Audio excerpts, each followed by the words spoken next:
You know what time it is. It's your boy G Bush. It's a little past 9 o'clock, but you already know what we got going. The Barbershop is in the building. We got a lot to talk about. We're gonna get into a lot, man.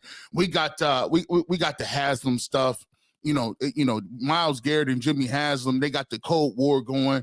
We got LeBron James and Stephen A. Smith. We're gonna dive into that.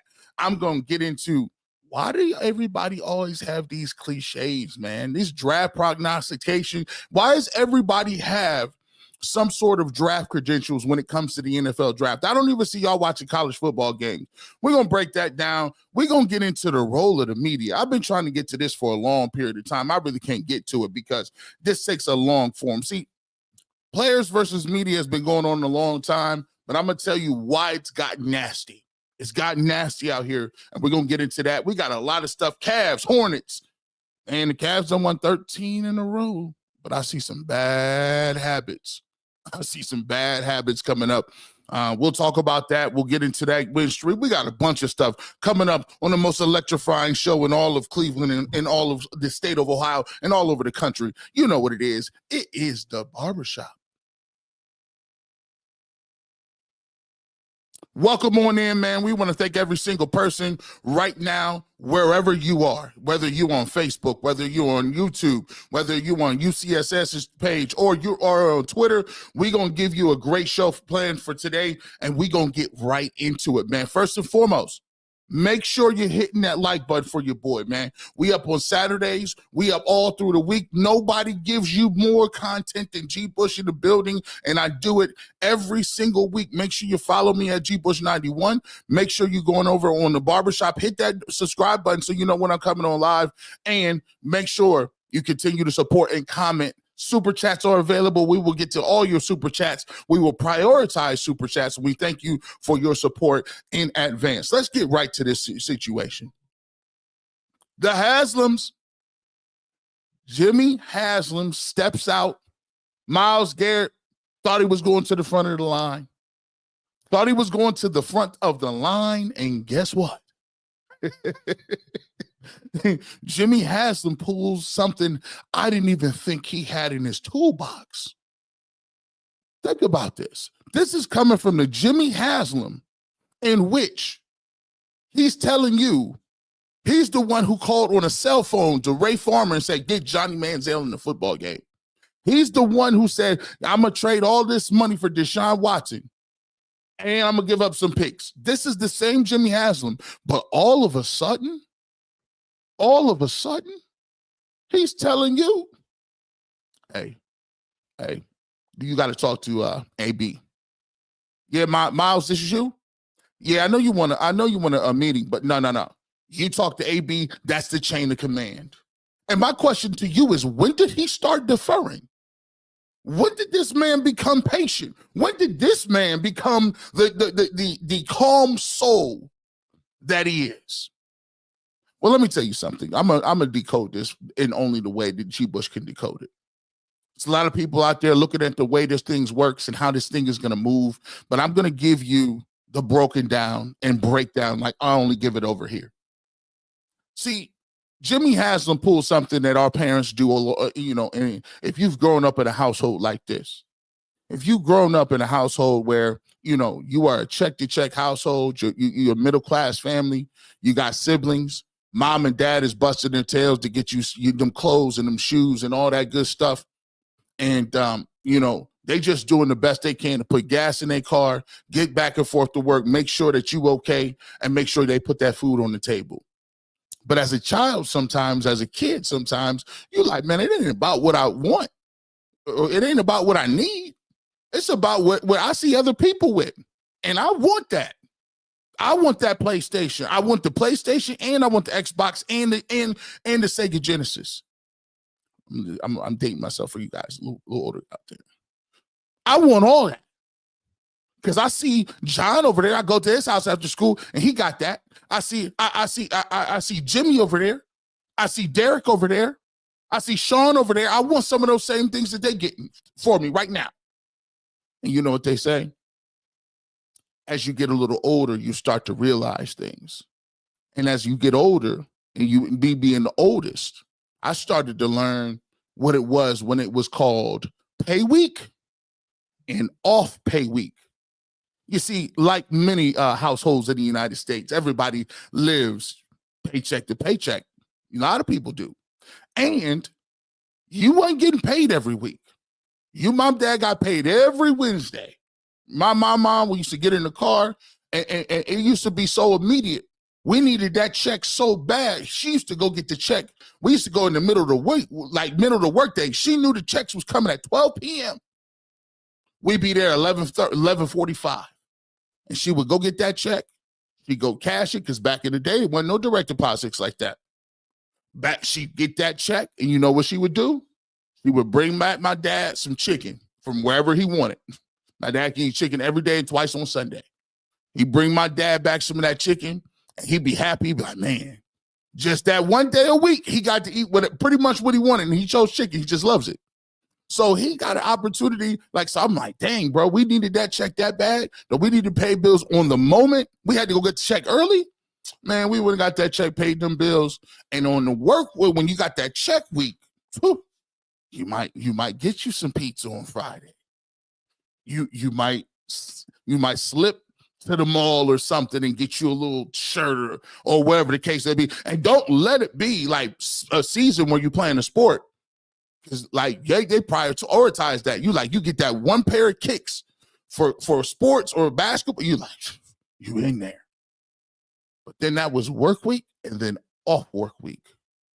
And when you off work week, the whole vibe in the crib is different. Whole vibe in the crib is different. You know why? Because you broke. You're scrambling up pennies. You trying to put gas in the car. You trying to don't ask for no McDonald's. Don't be looking at no stores. And that little Sears magazine come to the house, you better don't even say nothing. And as you got older, you started to tell your brothers and sisters, because you knew the lay of the land as an old guy. As an OG, you try to tell, hey, listen, it's the off work week. Do not be in here asking for nothing. They're going to put us on these chores. You know we ain't cleaned that bedroom last week like we were supposed to. And these dishes is kind of dingy. I mean, we washed them, but we didn't scrub that pan. We just put it on the stove to soak. Do not get in it. Do not stay out of the way of dad. When he comes to the crib, just let that man chill, bro. He be on some, you know what I'm talking about. And so you say, G. Bush, we how many minutes into the show? 15 to 14 minutes into the show, you talking about your childhood. What the heck does this have to do with Myles Garrett, a billionaire owner, and what you talking about on work week and not work weeks? You see, with Jimmy Haslam, in the equivalent of what Jimmy Haslam said, is this, my good people, is not a pay week. The Cleveland Browns, they had to reschedule Deshaun Watson again just to open up the little measly $12.9 million that they got. Now think about that. For a billionaire that can't spend his money, he like, man, I'm such in cap ruin over Deshaun Watson's contract that I cannot even go out and get no free agents like I want to. I got $12.9 million in cap space. That might as well be $12.90 on an off work week when you don't get paid. You know what? You never run up on mom and dad on an off work week. And Myles Garrett ran up on Jimmy Haslam on a non-paycheck week. He was not trying to have it. He said, boy, listen, he did the equivalent of what you got. You go up there and you say, hey, you talking to what's the name? You talking to dad? My dad, man, I got these, you know what I'm saying? I'm trying to hoop, you know what I'm saying? You know, they give the team shoes out, but the J's is out, you know what I'm saying? They red and black. They go with the screw. What your grades looking like? You know my grades top notch, dad. Stop playing with me. Top notch. I'm that guy. I'm not my little brothers. I'm that man. B's and A's across the board. You've been talking in class? You know I've been talking in class. I've been slowing it down, though. I've been working on that. I've been working on talking in class. But I ain't been in detention. All right. You know it's an off paycheck week, right? I say, yeah. Go talk to your mother. Oh. Why you got me going to talk to her? You know what she be on. Go talk to your mom. It's one. He turned that game back on. He just started mumbling. You just know what it is. Why would you go to him on the off week? Right? So, and I'm just explaining it the best way I can for y'all. It ain't matter that Myles Garrett hates him or Jimmy Haslam hates Myles Garrett. He gave him the equivalent. Go talk to your mom because I can't do nothing about it. I know exactly how much I got on this check, and Jimmy Haslam knows exactly how much he has to spend in free agency because Andrew Berry already done told him. Your mom already went over the bills with your dad. She already know what it is. Somebody put in the chat. We had that budget meeting. Hey, how many of y'all? What y'all know about having a budget meeting with your wife? Those aren't fun. The budget meetings are not fun. I ignore. Listen, I be trying to come home late and everything. Babe, we must talk about. Nah, man. I got sick. I got to go to the ER. I got to go pick up some groceries. Babe, we already grocery shop. We need to. Nah. So let me tell you. Let's go over the budget meeting because this is what happened. This is right from the salary cap. I'm gonna read this off. So when you say, what does this mean for Myles Garrett? What does this mean for the Cleveland Browns? Well, this is talking about what they would have to do if they just wanted to trade Myles Garrett. Now, this is prior to they got some cap space. So I'll read this. This is courtesy of Over the Cap. The easier path the Browns would be to wait until after the draft to make a trade when they could use the rules for June 1st salary cap treatment to their advantage. The problems with that are that they would have to pay him $5 million as an option bonus in the interim, and they would receive zero compensation this year for him. For a rebuilding team, that might not be an issue, but for the Browns, don't likely look at themselves as rebuilding. They'll simply see themselves as needing a quarterback with a pulse to compete with a pretty expensive roster. If the Browns opted for the path that cost to trade, would be either $15.6 million in dead cap money if the remainder of the option was removed from the contract of $18.43 million. If it was not removed with the offset of the difference coming in 2026, the team would defer $25.5 million of dead cap money to 2026 when it will be easier to digest the cap. Now, always remember, when you are kicking the cap down the road, you're assuming that the salary cap will go up. So this hit takes a little bit less of a financial toll on your organization when you still have free agency coming up next week. I'll continue. The team acquiring Garrett, if a trade was made in the summer, will be responsible for 14.8 of this year and 25 million next year.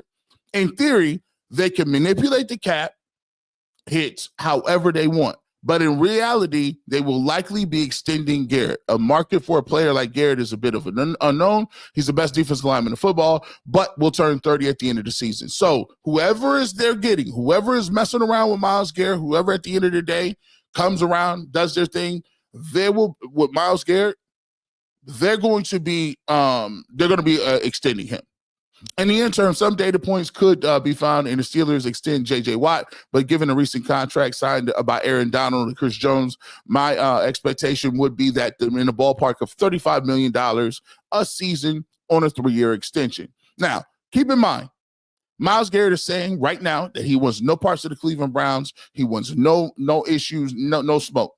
Obviously, he's going to probably try to hold out. And probably what's going to end up happening is the Cleveland Browns are going to say this. Hey, Myles, you want to leave so bad. Here's what we're going to do. You and your agent, please go out and seek a trade. Whatever that trade is, get the best value for it, bring it back to us. If Myles Garrett and his agent go out, give you a trade, and that trade is not really palatable or it's not really a lot, what they'll realize in real time is, man, this is what our market value is. So now, if you realize that your market value is only a couple of, maybe a second or third round, if it is that, and then the other team is not willing to give you said huge contract, over 35 million, over, whatever the case is. Max Crosby just got the biggest deal in the world. And obviously Myles Garrett is better than Max Crosby. He's the highest paid defensive player now. Now, if the Browns want to say, well, look, you want to go out there, that trade scenario, we didn't like that really. You're under contract for 2 years. And on top of that, they're not really going to give you a contract decision. What if we just end this right now? We just give you a bag of money. What if we make you the highest paid player? Sometimes that works. Also, it gives the Browns a little bit of leeway time. Now, they can get a quarterback. They can maneuver some stuff in the draft. And if things are looking forward and they do a really good job of getting some guys and they bring in a couple of veterans and it's looking decent, and Myles like, well, let me go ahead and check this bank account because I could just turn around and become the top paid guy. I wouldn't mind that. That's something that's on the table. Now, for me, that's like at a 10% chance. I think 90% he's gone. I think he goes and waits to June 1st. But let's finish this up because I want to finish the analogy. You came to the table and you asked Dad on a non-pay week about this money, and it ain't going to work. Given the nature of the trade request, age, and likely extension that would come up with this, I doubt the Browns will be looking at a massive haul of multiple number one picks.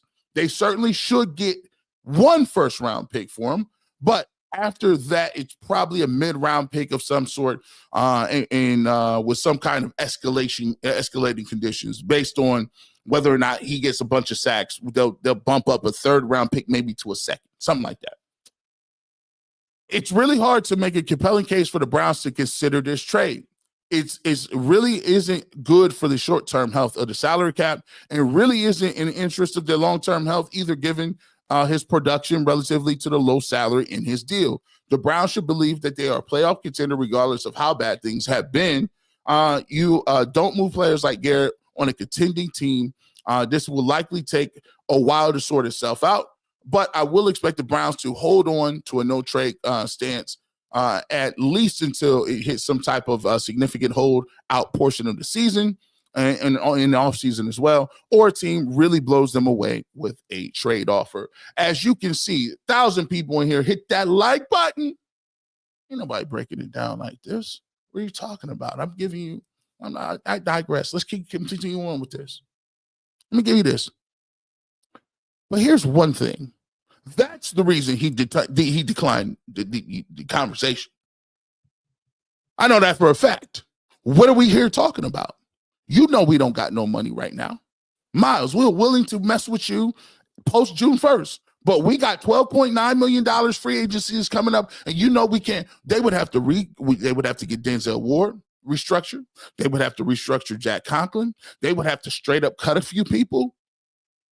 They don't have the flexibility and maneuverability to trade them before the draft. And of course, Myles Garrett wants to go to before the draft because higher price teams, bigger names, bigger teams, more, teams that are looking to be competitive.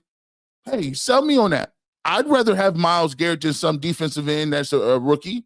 I'd rather, dip into my bag of trade value and trade assets. If you're going to give me Myles Garrett and I don't got to forget that, especially if I'm in a win now situation.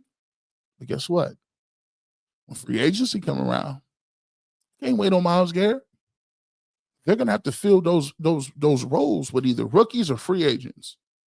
So guess what? By the time Myles Garrett get to June 1st, they done already signed a bunch of free agents and spent their money in cap space, and they've already used draft assets and draft capital to get rookies. So now Myles Garrett is sitting around with a bunch of teams that are terrible, and they're like, well, the Patriots have cap space and some assets. So do I want to play for the Patriots?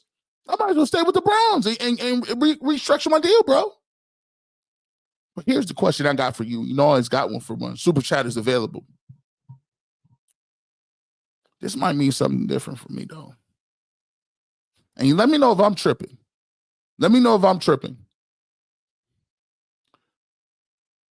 Usually, generally speaking, a tyrant owner who's looking to have people on the hot seat does not give his general manager, who is very unproven, who has a track record of getting fleeced in terms of the Deshaun Watson deal, who has a bad track record of not getting a talent in the draft, who seems to not really understand what the evaluation process is. I find it very rare that an owner says to their star player, you know what it is, don't even talk to me. Talk to the GM. It's a chain of command around here. I'm like, wow, Jimmy Haslam, when you start being on the chain of command. And I started thinking about something. Now, they gave him an extension. They went 3 and something. None of them got fired. Stefanski, Barry, still kicking it. They said pretty much they're not bringing back Nick Chubb. Been reported out there. Now you got your best player, Myles Garrett, being like, let me get a meeting with the owner. You're like, man, we ain't got nothing to talk about. He's back drinking his water like this. I have nothing to talk about, Myles. Talk to the GM, that's his job. That don't sound like a coach and a GM on the hot seat, does that? Does that sound like a coach that's on the hot seat? Now, granted, it's before the season. Granted, like they could go 0 and something, and Jimmy could get it, in his bag and get in his feelings, like, oh, y'all got to go. But right now, this dude is on his Kobe Altman. Listen, he got run it back all over the decision. This screams run it back. Maybe I'm tripping. Maybe I'm losing my mind. But this ain't no moves that people usually make when they borderline on whether or not these dudes that are making the decisions need to still stay there because they borderline on whether or not they doing a good job. This screams like this dude is the Roonies or something. Like this Mike Tomlin and ain't nobody going nowhere. I mean, you just told Myles Garrett to go talk to Andrew Berry, and Andrew Berry already done gave you what it was. Myles ain't going nowhere. I'm like, wow. Did we just make that up?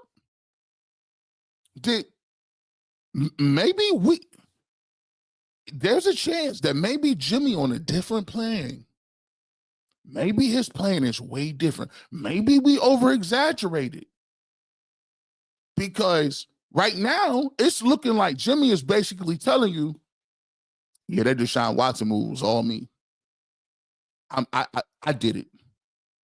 Who ordered the code red? Who ordered the code red? I ordered the code red. That's who.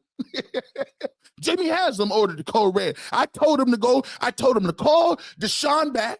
When he said that he wasn't interested, I said, get him back on the phone. I got $230 million of them things sitting right in my bank account, ready to cash today. Tell me who it is. Well, he wants the money, but that has nothing to do with the compensation, Jimmy. What is it? Compensation? How many picks we got? Give him 3 of them. Give him 4. I don't care. It's sounding like he done gave these dudes a pass. Is the pass on the table? Are you telling me that this year is already they good? Are they good this year?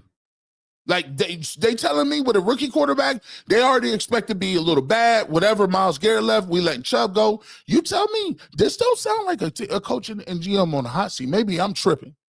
1,200 people in here on a Saturday in the morning. We cooking right now. Where is my apron? We're cooking. We get to some of these comments, man.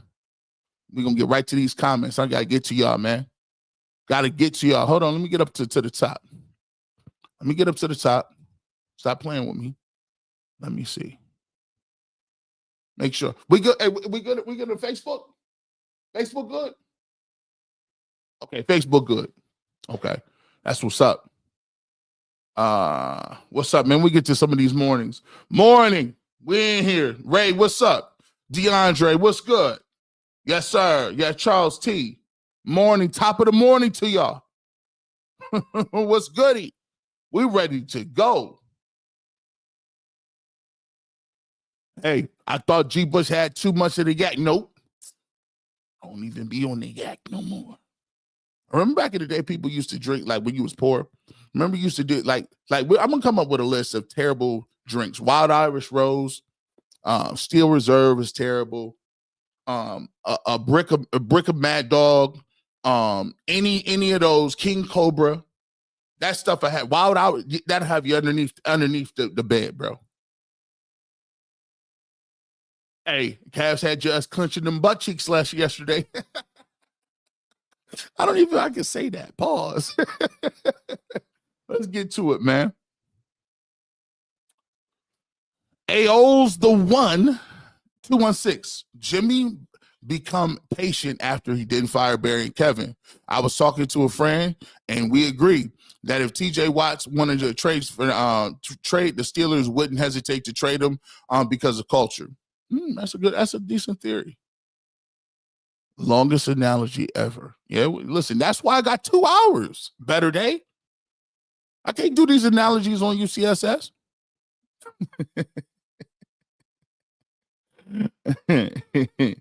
Let's see.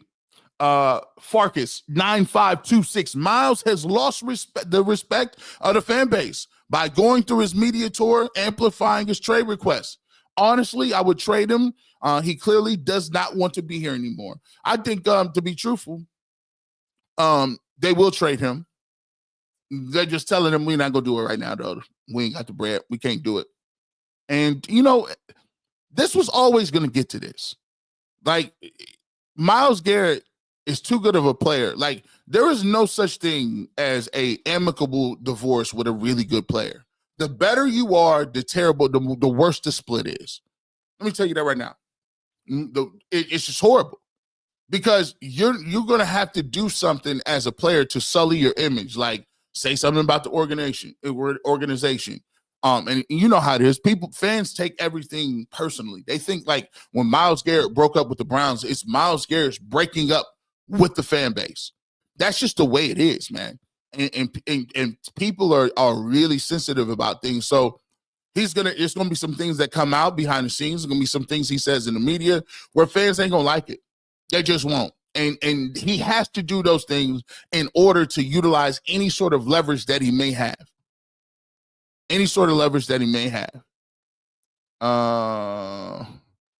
And then you'll start to hear more and more people will say things like this. Myles is poisoning the locker room at this point. Get rid of him, or better yet, pay him and bench him the entire year. Now, Bane, we're not going to do that.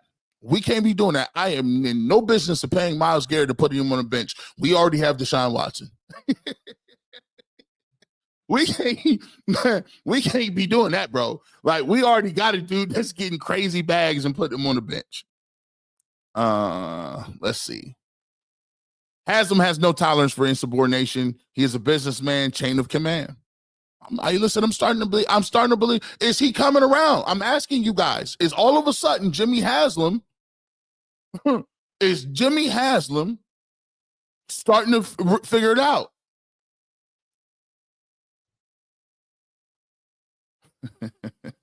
Gee, even when you tripping, I usually be tripping right along with you. I appreciate you, my guy Michael. I love that, man. You know what I'm trying to bring to the table, man. Hey, man. We ready to go. Saturday mornings, man. You know, I want to appreciate everybody. Let's see. Jason Runyon. It's cheaper to let him sit than to trade him. Facts. At least for right now. All that word salad I gave you earlier, that was all that word salad. I gave you that. That just says we ain't got the bread right now.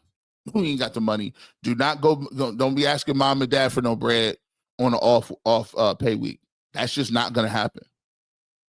Mac Dog, what's up, man?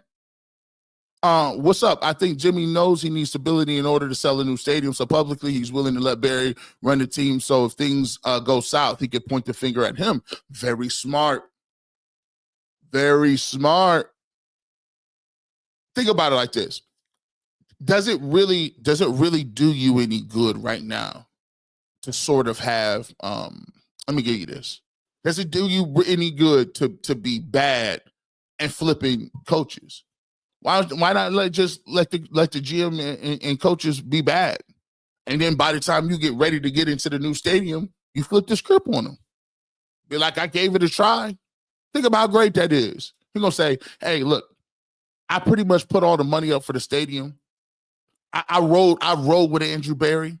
I rolled with Stefanski. I gave them 5 years. I extended them, and I gave them 2 more years after that. You can't say that I'm the same old Jimmy Haslam. I'm learning from my mistakes. I'm better. In the meantime, he's just saying, listen, I'm not about to keep paying them and then pay some new people. I'm going to just stay with the old people because, like, they're under contract, but we never know how for long. But obviously, they got some money invested in them, for a couple more years. So he like, might as well let them route, or let them chill out.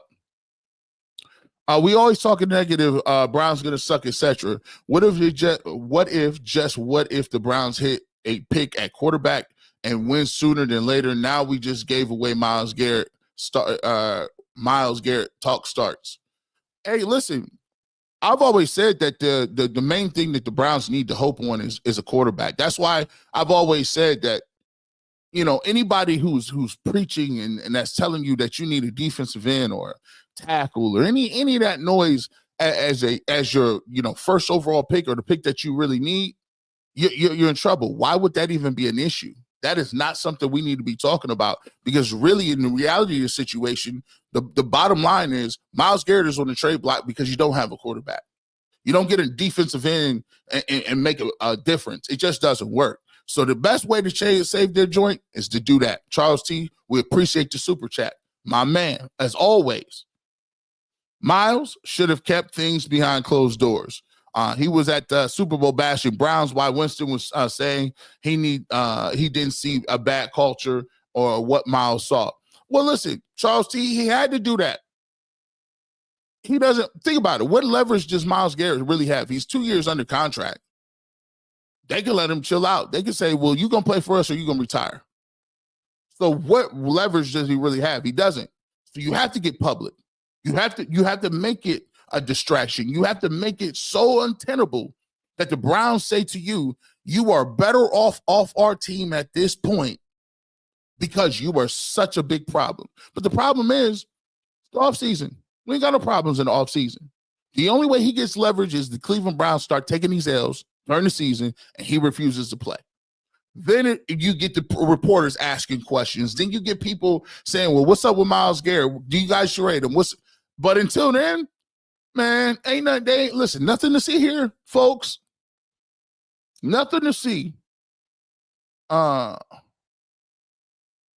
What's up, Key? Gee, this all window dressing. I believe they have the parameters of a trade worked out and 2 to 3 on the board. The deal may trigger in June, but agreed to in April. I would not be surprised by that, Keith. See, I like thinking people over here.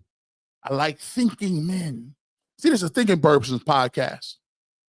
You can't just come talk about what everybody's talking about.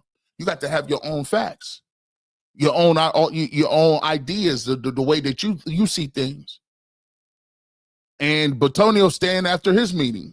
See, Batonio did say, he did say that. Let's see. Let's get one more in here. I think the Browns take Abdul Carter with the first pick. We know right then and there that they're going to trade Myles Garrett after June 1st. Here's how we know.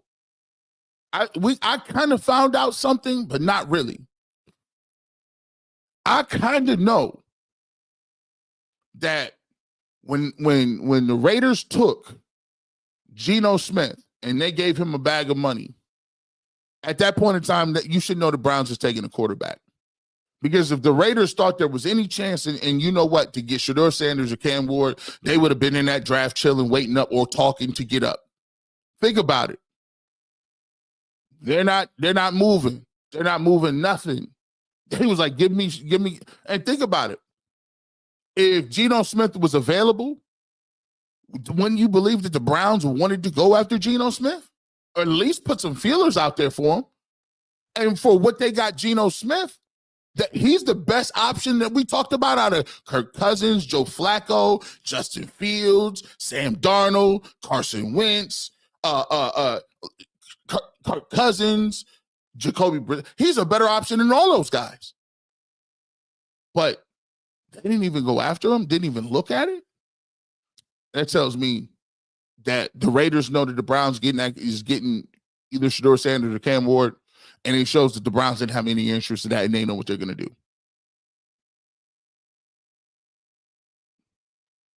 Phones didn't even ring. Where are we at? Raiders already made the calls, and the phones didn't ring. See what I'm saying? That tells me right now that the Browns are getting a quarterback. Let's get to these super chats. Y'all killing those super chats. I appreciate that. BD Dog 21 says, I think it may be that Jimmy was the driving force of the Deshaun Watson. He said, I owe AB and Kevin Stefanski. That's on me. I'll give you guys a chance to fix it. Listen, I'm starting to think about that. That may be definitely on the table for a lot of people. I'm letting you guys know that. What we've gotten so far screams that, does it not? Does it not? It screams, hold on. Let me get my situation together. That was on me. I'm going to give you a chance to fix that. That's a good segment. Great segment. Make sure 1,400 people here. Please hit that like button. We appreciate every one of you. Wherever you at on UCSS YouTube channel, subscribe to UCSS. If you're on the Barbershop channel, the day ones, thank you guys so much. Shout out to the Barbershop crew. You people have been supporting me so tough. I would sporadically drop videos on my channel. We over 15,000 people on my channel, and it's all because of you. You guys could have bailed on me years ago. Like G-Bush ain't dropping nothing, he's dropping on everything else. But y'all stayed right where y'all was at, showing support. So I appreciate that, man. Facebook gang, we see you. And on Twitter, I'm the best follow you gonna have. See, I don't begin to get mad at you. I actually talk to y'all. If you want to get mad at me, G-Bush, I don't like you. I actually talk to you. I'm the best follow you got. Follow me at GBush91. Let's get to this topic. I want to get to this. Let me set this up. Coming up, don't forget, you want to get to Cavs? We got Cavs coming up. Got Cavs coming up at 11 o'clock. Don't miss it. We're going to talk. There's some things going on with the Cleveland Cavaliers. I'm a little spooked, Bob. They'd have won 13 in a row, but these last 4 or 5 games have not been cute. Chicago Bulls game, not cute. Blazers, not cute. Hornets, I don't know what they was doing with the Hornets. There's some things that's going on with them. I'm not jumping off the ship. We gonna just touch on a few things. We'll recap the Hornets game as well. But let me get to this. This is something I wanted to get to, and I've been wanting to talk about a long time because the thing that I want to set up over here is I want guys to be thinking individuals. I hate cliches. I hate people regurgitating what they hear on other things.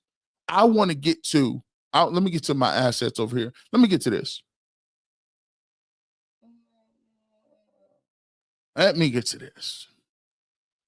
The LeBron Stephen A. Smith. This was always going to be inevitable.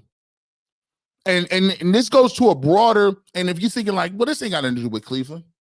This ain't got nothing to do with a bunch of stuff. This is broader, right? Don't think of it as LeBron James. Think of this as athletes and media. And I've always had an issue with the media because, I am actually part of the media. Tyvis Powell always says he ain't part of the media. And I've always said, yes, you are. You're definitely part of the media. But the reason why athletes sometimes don't want to be known as guys that are in the media is because of where we are in today's climate. And let me explain that. Where we are today is that the lines are completely blurred between whether you're a journalist or whether you're an opinion person. And it's a little crazy that you can be a journalist and go write articles and you ask people questions, and then you come back and give your opinion on it. That's where we are today. But I argue this started years ago. Let me first give you the backdrop, because I hate when I watch videos and people are like, well, what happened? I don't even know the backdrop. Let me give you the backdrop of what's going on. And I'm going to give you the backdrop what's going on through one Jason Whitlock. Now, mind you, sometimes I think Jason Whitlock is out of his mind. He says some of the craziest stuff in the world. I've had an opportunity to be on his show before. And Jason Whitlock be in left field on some of this stuff. But I'm going to tell you what. Jason Whitlock was dead on. This is courtesy of Fearless with Jason Whitlock when it comes to the LeBron James situation. Before we get into that, let's give the backstory so you guys can catch up on what's going on. Stephen A. Smith courtside. And most people, lip readers, people that have seen this, I think they're trying to say LeBron said something about, hey, man, keep my son out of this. And so that's LeBron James getting very smoky with Stephen A. Smith courtside. Stephen A. Smith has gone on television and confirmed that LeBron confronted him. Let's go ahead and play Stephen A. Smith's explanation of LeBron James confronting him. I believe this is SOT number 4. Let's play that clip. That was LeBron James coming up to me, unexpectedly, I might add, to confront me about making sure that I mind what I say about his son. Can't repeat the words because they ain't suited for FCC airwaves. That's what he was doing. I thought long and hard about this over the last few hours because I had no intentions, Molly, of talking about this at all. Yeah. And the reason why is because it was a one-on-one, I wouldn't say a conversation, but it was a one-on-one confrontation. But then I wake up and everybody from ESPN and my agent and everybody else were sending me that this thing had gone viral. And so ultimately it was unavoidable, and that is why I have to discuss it now. That wasn't a basketball player confronting me. That was a parent. That was a father.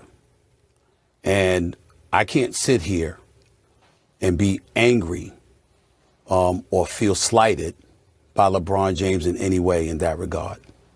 By all accounts, he's obviously a wonderful family man and a wonderful father who cares very, very deeply about his son. And based on some of the comments that he had heard, or shall I say, I think he thought he heard, he clearly took exception to some of the things that he heard me say, and he confronted me about it. For the record, his agent and friend, Rich Paul, has my number. Maverick Carter, who works under him, has my number. LeBron James knows how to get in contact with me if he wanted to. He never called, because had he called and wanted to talk to me, I would have accepted that call. Had he wanted to see me, I would have flown out and I would have seen him and I would have had a conversation man to man. But that is not what he elected to do. Instead, he elected to confront me while I was sitting courtside. Ari Emanuel, the head of William Morris Endeavor, one of the agencies that represents me, along with Larry David, was sitting courtside. I was with them for the game. And he walked right up to me and he said what he had to say. And apparently he feels like I was slighting his son. Now, that is the backstory of what went down. That's courtesy of Fearless with Jason Whitlock. Let me get to this. Now, I've had the opportunity to talk to Stephen A. Smith, interview Stephen A. Smith. I've talked to both of these gentlemen, right? Here's the thing. Stephen A. Smith really don't care about none of that. He's made it be known. Stephen A. Smith is going to say how he feels, and that's just how he's going to get down. But here's the problem. There is an undertone of how we got to this point, and it started 10, 15 years ago. And it started 10, 15 years ago by the way that media members in the shock jock era started to really deal with athletes. And Jason Whitlock in his next clip really breaks this down. Jason Whitlock really breaks this down because I work with Jay Crawford and he was part of the people that brought on First Take and Embrace Debate movement. And I've told him, and he knows this, I told him directly on multiple times, I believe that show was groundbreaking, it was innovative, but it was also very destructive. Because what it did, it showed people that there was a certain way that you interact with players that got you ratings. And those ratings brought you the bag. And the escalation happens. And it becomes where not only were people saying, oh, I could go at you personally, but I'm going to tell you to your face what I think and what I want to get to. And major corporations sponsor this. Now, I'm going to give you this montage down here. And I'm going to give you the montage. And remember the backdrop of why where we are today and why there's this thing that people in the NBA, when people talk about the NBA, I don't want to be the face of the NBA. This comes from this stuff. See, ain't nobody going to give you this. Nobody gives you this because they want to dance around it. And I'm not supposed to say it because media people, you're supposed to be team media. But the reality of the situation, it been ugly in this game for a long time. Let me go get the receipts. It's a thing called the internet. Here's this montage, right? Let's go ahead and put this. Let's go ahead and put this out here. Soaring. Let's revisit. Here we go. Let me drop a bomb on it. In light of women's college basketball soaring, let's revisit Don Imus. On his radio show, he said this of the Rutgers women's basketball team. That's a nappy-headed hard there, I'm going to tell you that now. Oh, man, that's some... Ooh. And the girls from Tennessee, they all look cute, you know, so... Like, kind of like a... I don't know. Spike Lee thing. Yeah. The Jingabos versus the Wannabes. Yeah, that movie that he had. Yeah, it was a tough. Imus would land in hot water, though conservatives would defend him. I don't think anybody should be fired over this. I don't think Don Imus should have been fired over his joke about the Rutgers basketball teams. Jim, good to have you on the show. Good to be here, Jim. Thank you. Check that. Chris Everett, good to have you on the show. This? You know what? You know, you've been calling me that for about the last 5 years. About 2 years, actually, Chris. Well, you know, we're sitting here right now, and if you guys want to take a station break, you can. But if you call me Chris Everett to my face one more time... I already did it twice. You call one more time, we better take a station break. Well, it's a 5-minute segment, or a 5-segment show. We got a long way to go. Well, we do. We got a long way to go. We do. I'll get a couple segments out of you before. Well, it's good to be here with you, though. Well, it's good to see you, too. Because you've been talking like this behind my back for a long time. But now I said it right here. Right, exactly. Well, we got no problems then. I think that you probably won't say it again. I bet I do. Okay. Chris?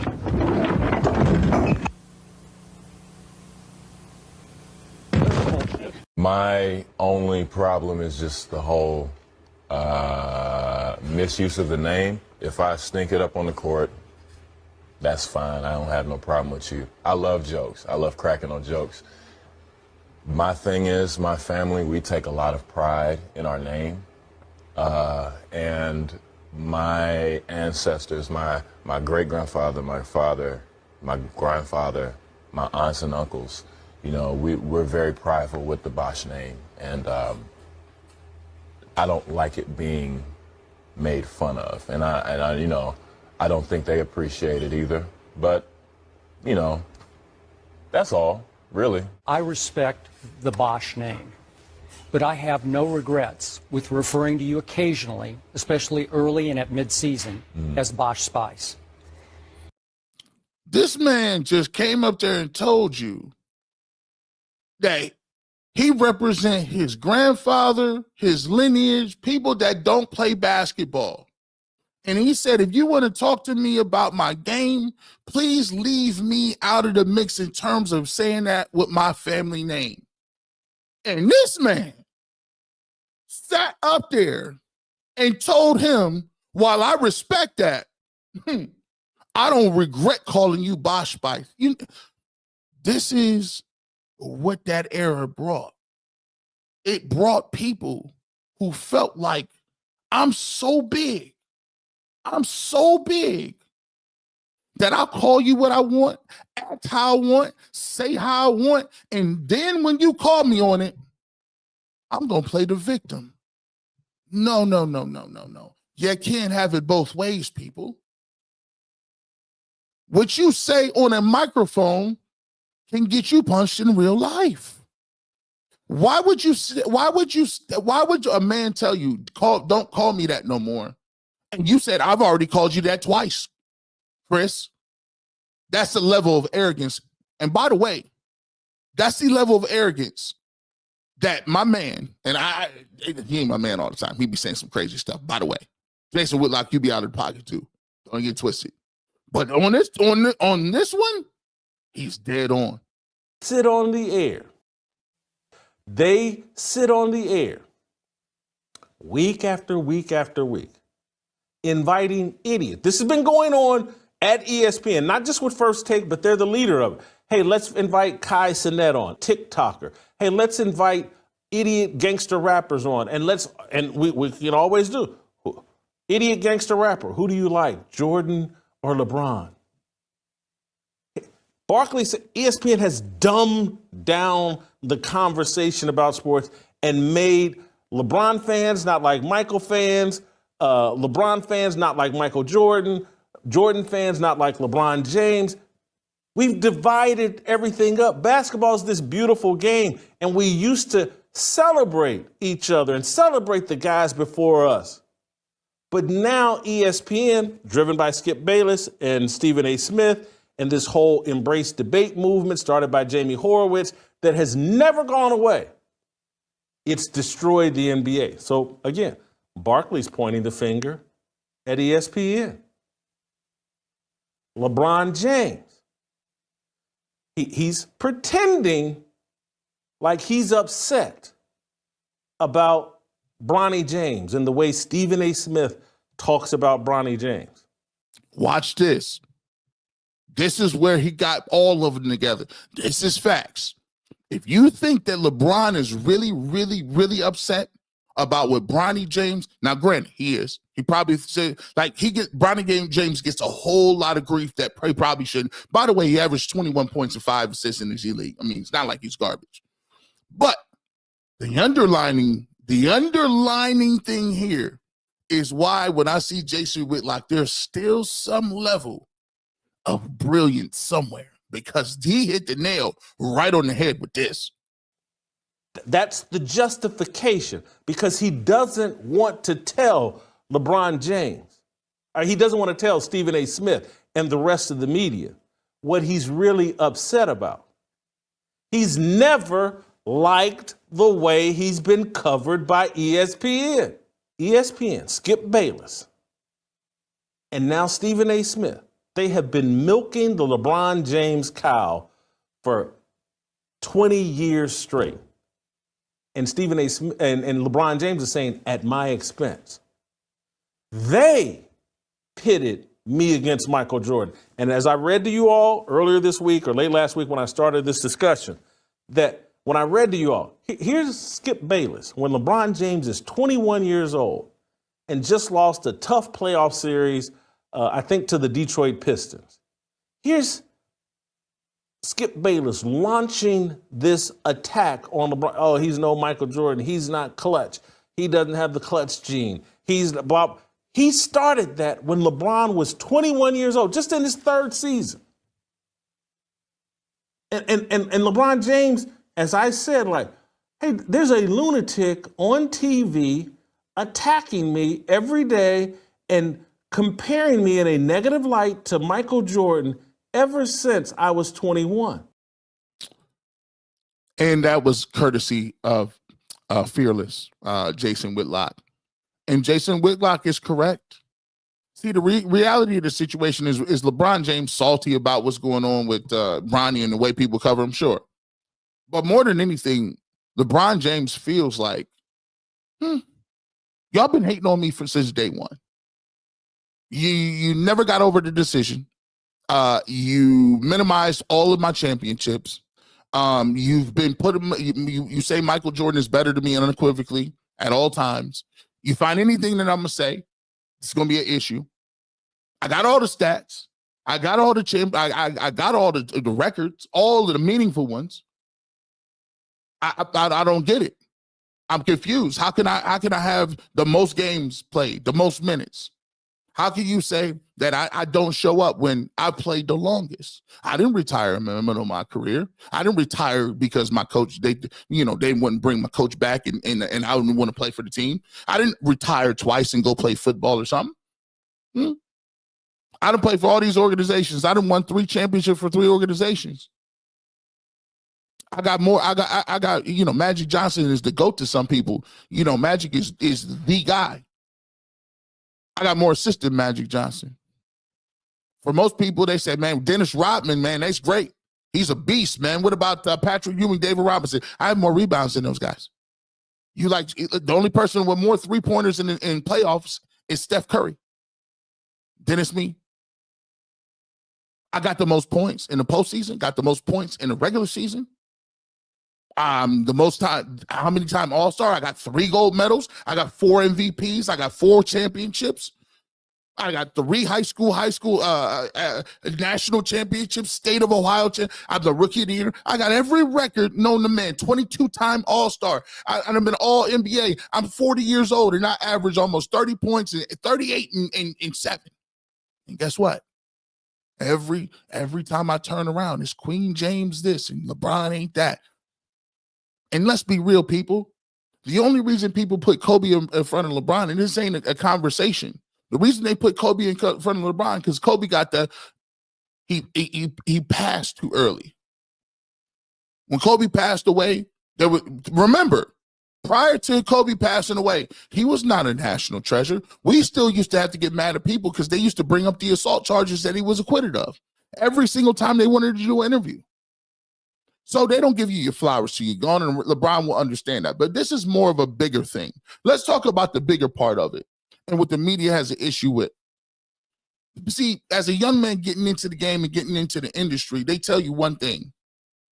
You could go about this one or two ways. You can go about this being boring and having no takes, or you could be a hot take person, just like Jim Rome. You could be just like Skip Bayless. Maybe you could be Stephen A. And why would you not want to do that? Because here's what people is getting. We just heard what Don Imus was saying. Let's take a look at how much money he was making.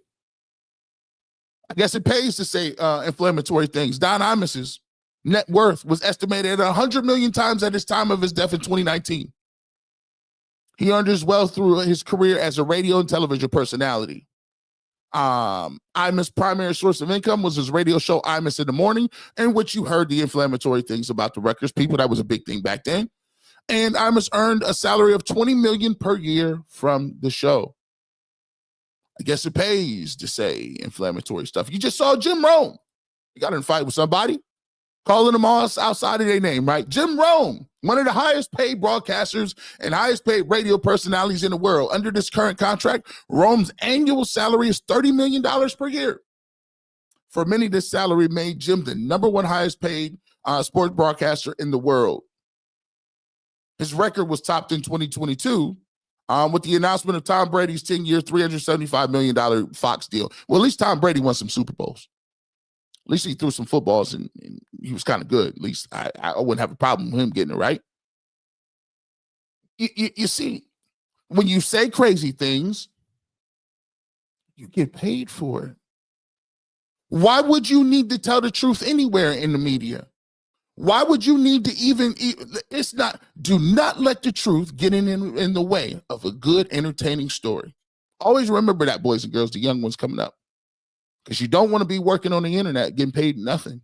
You got to, first and foremost, you better be entertaining. Let's keep going. Skip. What's up, Skip?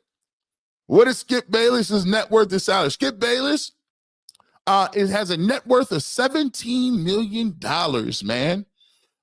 It became a household name through his work as a commentator on ESPN2 First Take, right? Co-hosting the show. He wasn't the one to do on Undisputed. He turned on Shannon Sharp. We all know how that went. Over the years, Bayless has developed a reputation for being a commentator who pulls no punches, or some would say throws darts and low blows against people, but it is what it is. Although he is very knowledgeable about a wide range of sports. Did Skip Bayless write this? I'm done talking about this. Babe, make sure you vet these people. Who wrote that? I have to get my wife, my producer. I tell her she be playing around. He knows why. Get him up here. Let's get to the last one. Stephen A. Smith. He just got a new deal. 5 years, $100 million. I'm not begrudging these men. It just shows that it's out there and it's available to get. Salute. I'm not going to hate on the person, but the reason I don't, 100 million? You don't get $100 million for just telling the regular truth. You don't get $100 million for just reading off the stats. You don't get $100 million of anything by being above board. So Stephen A. Smith, you had the solemn face on, you had the all pink suit, which I love. But let's not act like that it was a funeral. You know exactly what you got to do to get that $100 million. You know exactly what type of time we on. That's why you had to name drop everybody you was with. You name dropped your representation. You name dropped Larry David. You name dropped. He even name dropped and said, if LeBron wanted me to go talk to him right now, I'd get on a plane and move and go do it. All right. You got it. You should. 5 years, 100 million. But please, don't victim. No victim. You understand what debate shows do. You understand what debate shows don't do. And we understand that this is a signal to every single local, medium, or any guy that's sitting on the couch somewhere at home that want to get in the game. This is easy money.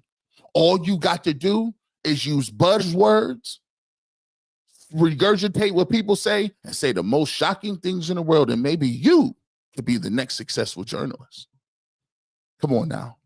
That's where this has brought us. So when you read these stories and you read these articles, understand that this ain't about you giving regular information, because they've already told my generation that if you want to be like that, if you want to make that money, or if you don't want AI programs and AI articles getting rid of you, you better come up and drum something up. So you better get in, and you better be throwing punches with LeBron. You better be throwing shade on Durant. You better say there ain't no quarterbacks good. You got to call people's creeps. You got to call them scumbags. You got to point out every time they get in trouble. And then you better do it in an entertaining way. And then you might get in the industry.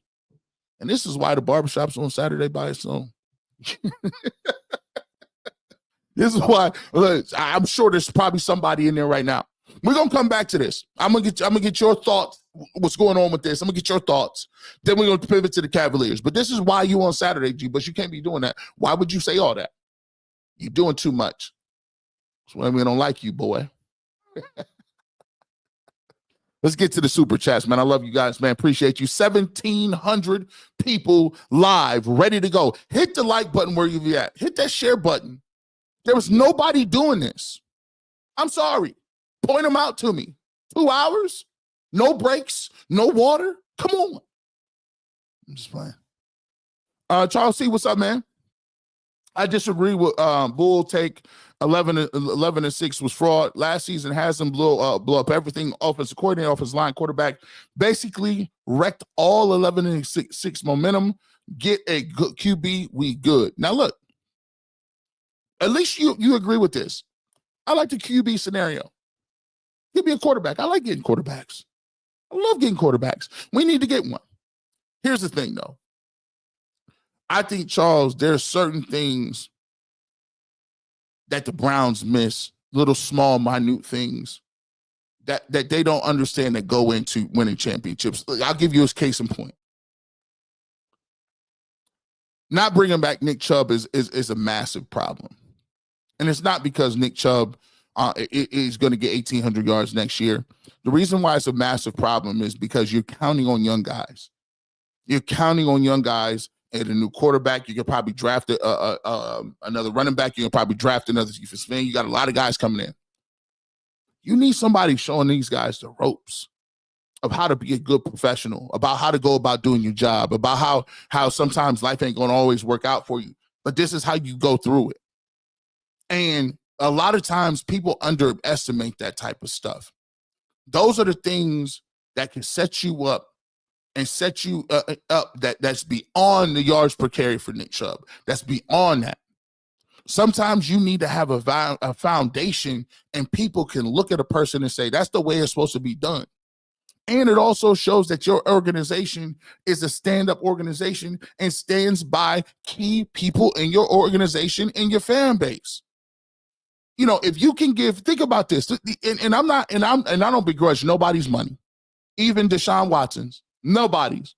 They gave him a contract, pay him. Those people put their body on the line. But think about this. You gave Jack Conklin another deal. You an extended Teller. You didn't extend Batonio. You keep restructuring Deshaun Watson's deal. You restructured and gave Delpit more money. You've done this to a lot of people. But you telling me you can't give Nick Chubb a couple million? That's wild, man. That makes you look like a short-sighted individual. And I know people say, well, G. Bush, listen, the injuries, and you don't pay a running back at that age, and maybe they would let Nick go out there and test the market because that was kind of a way to show him some respect. No, you show somebody respect by being like, listen, I got $5 million for 2 years. When you come back, we can renegotiate that. You're not going nowhere. That's how you show love. Not go test somebody with think about it. What I want and what I need in my organization, I value more than what they value out there. That's how you show love. I value you in here. Forget going outside for that. Little small things. Kirk Davis, what's up, man? We appreciate you dropping that membership for 2 months, man. We need best player available, Carter or Hunter. Here's a problem with that. You draft best available. Who's better, Abdul Carter right now or Myles Garrett? Everybody knows Myles Garrett. Myles Garrett, who's going to have more production next year, Myles Garrett or Abdul Carter? Myles Garrett. If you get 75% of what the production is for Abdul Carter, that puts you at about 9 sacks. You won 3 games with Myles Garrett. How many games will you win with no quarterback in Abdul Carter? That's just what I'm throwing out there. That's what I'm throwing out there. Hey, G. Bush, R. Mac Dog, we appreciate you, man. Do you think the Browns bring back Flacco or Brissett, use the 33rd pick on the quarterback, then use the 2 pick on either Hunter or Carter, and use the 3rd round, a couple up for a couple running backs? Here's what I would say. I'm cool. We talked about this on Ultimate Cleveland Sports Show. I'm cool with bringing back Flacco or Brissett. You've already had them here. You know they're good soldiers. You can actually move the ball down the field a little bit with those guys. Here's what I would do. I would still take either Flacco, Brissett, or whatever quarterback you got. Well, stopgap, bridge quarterback. I'm taking a quarterback at 2. Taking either George or Cam Ward at 2. Then what I'm going to do is at 33, I'm monitoring the 1st round. I want to see where Ashton Genty lands. Anything past 17 and Ashton Genty is on the board, I am trading up from 33 and I'm taking Genty. Best running back in the draft. I immediately got me my replacement for Nick Chubb. I got my quarterback of the future, and at the same time, I got Flacco, and the fans will be excited about that. Think about that. You got Flacco, people excited about that. You got your quarterback of the future, excited about that. And you got a new young running back that can do something. That's where I'm going with it. That's how I'm moving with it. Super Chats is balling right now. I appreciate y'all. Common sense. Bronny's not good enough to be in a WNBA player, but LeBron's ego won't accept that, which why he refuses to retire. He's a joke of an athlete now. Here's the problem, common sense. That's not common sense. That's a lie. You're hyperbole. Bronny James would average 90 in the WNBA. You know that. That's why there's a big push that men and women should never play basketball together, right? Remember, we were doing that whole thing, right? Right? We agree with that. Okay. LeBron's ego won't accept that, which is he refuses to retire. No, he doesn't retire because the Lakers are like probably the 2nd best team in the West, and they have Luka Doncic, and LeBron's playing pretty well. He's averaging like 30 points at 40 years old, 8 assists and probably like 7 rebounds. That's why he's not retiring, because he's actually still good. And then he's a joke of an athlete. No, he's not. He's not a joke of an athlete. He's probably one of the best athletes of all time. He's easily in the top 5, but everybody has an opinion about it. Speaking of, we'll get to that in a minute. We'll get to this. I'm gonna get to the Cavs before I get to this other subject. Time flies when you're balling. 45 minutes left to go in the show, and I got 2 more topics to go. Ain't nobody doing this. G. Bush, you speaking facts. Dondi, what's up? I appreciate you. Chubbs deserves 1 more year, not just X's and O's. B-Dog 21, I appreciate the super chat. Fresh Coast Freak, we appreciate the super chat, man. If Hunter Sanders are,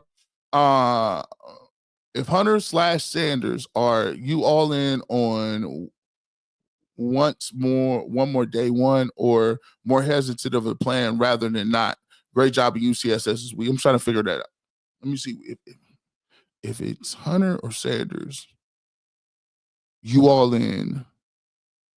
I think, does that mean am I all in trading back into day one?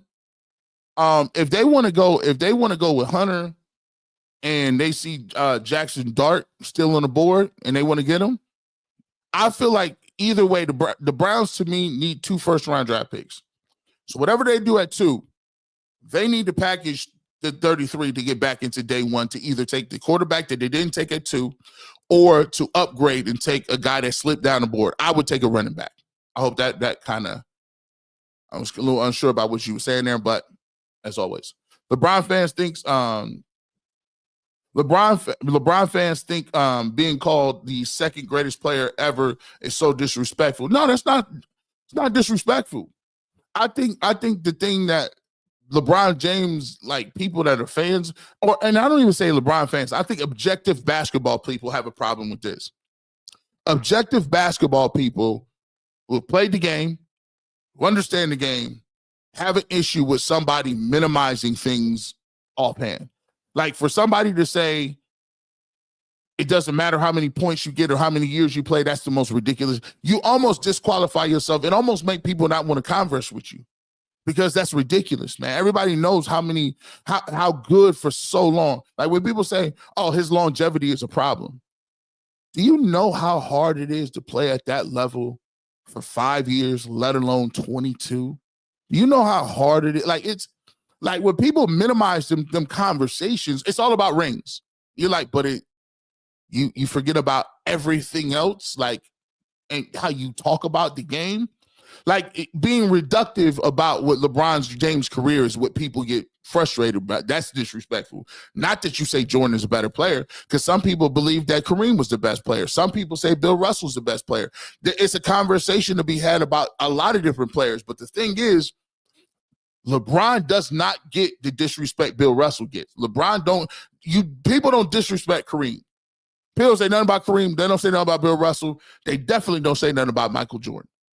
But in this generation, because of how media members talk to people, they're like, oh, well, that's just how you talk to people. He's garbage. And you're like, no, he's not garbage. People just said he was garbage because they thought it was cute. And it made him a lot of money. That's not that. And we'll talk about that coming up a little later. For all you science people, by the way, this ain't for everybody.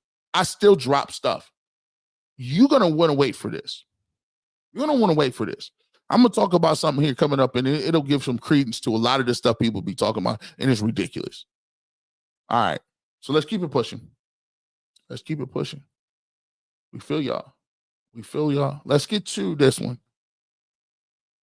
How much time we got? Oh, we got some time. 40 minutes left in the show. We gonna get all these topics in. Let's get to this.